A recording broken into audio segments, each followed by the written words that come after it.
She obviously gave you a fire hose of information that you can go back and study and pull that back up as you need it to find your facts so you can fight this at your level.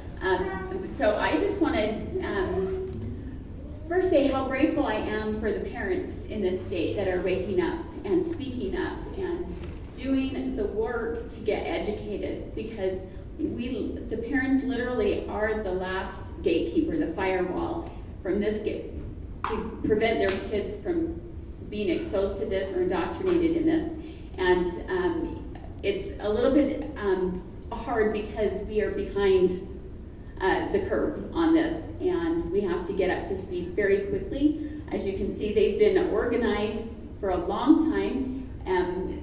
Those rabbit holes just go so deep. And when I first ran for school board, I never anticipated running for school board, but I've been studying this for quite some time. I've been to the United Nations back in New York twice and once when I came here, and I have seen these things being discussed in their meetings.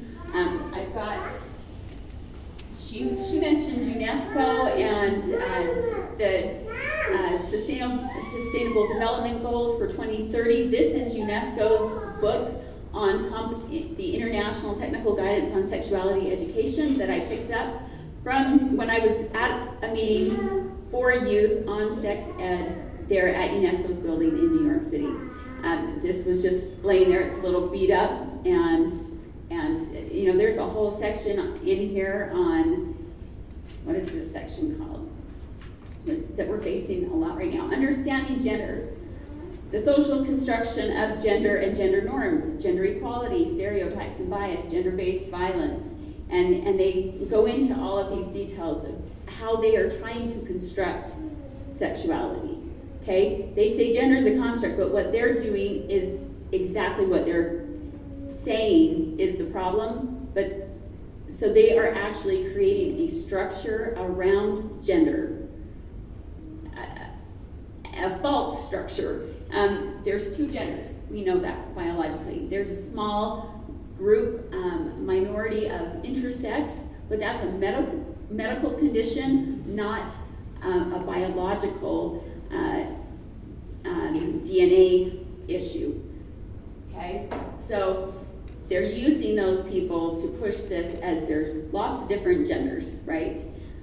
So we have to understand that what they accuse us of is what they themselves are doing.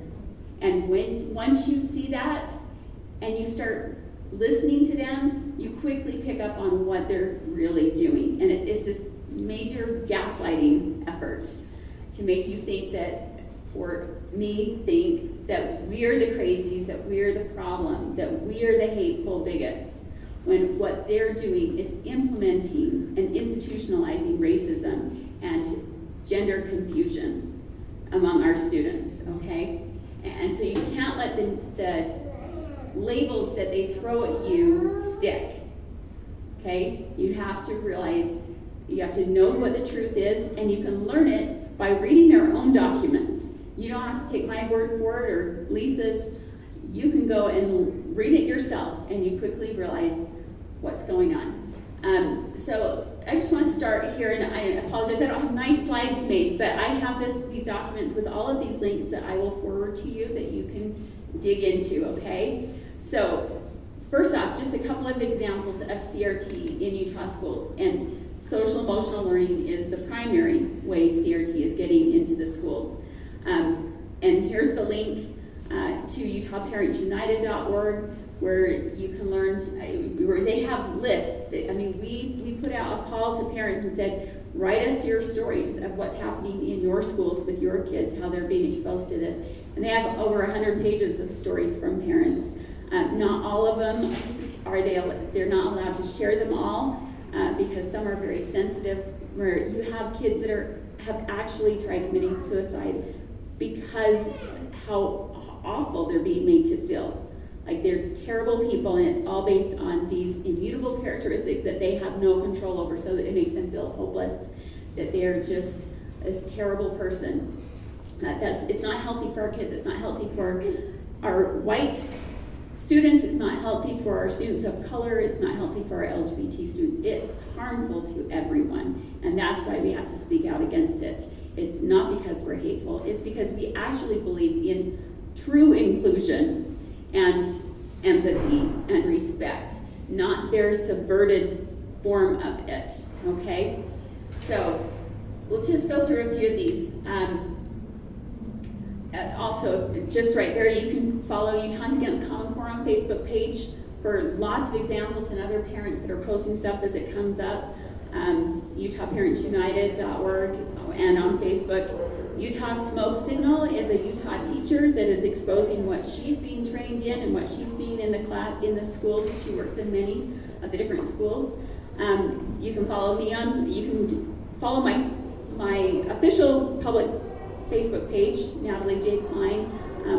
I don't put a ton on there, but earlier in the year I was totally attacked, and we had thousands of social justice warriors from across the nation descend upon that Facebook page and just left it decimated, right? So if you want to be friends with me, send me a friend request, and most of the stuff I post on my personal page is also public, so you don't necessarily have to be a friend.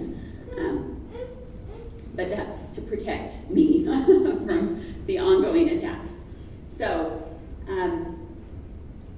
again, CRT, SEL, CSE, which is Comprehensive Sexuality Education, they're all intertwined, okay? And social emotional learning is what they use to prepare the soil or prepare the minds of your children to accept critical race theory, gender ideology, and comprehensive sexuality education, okay?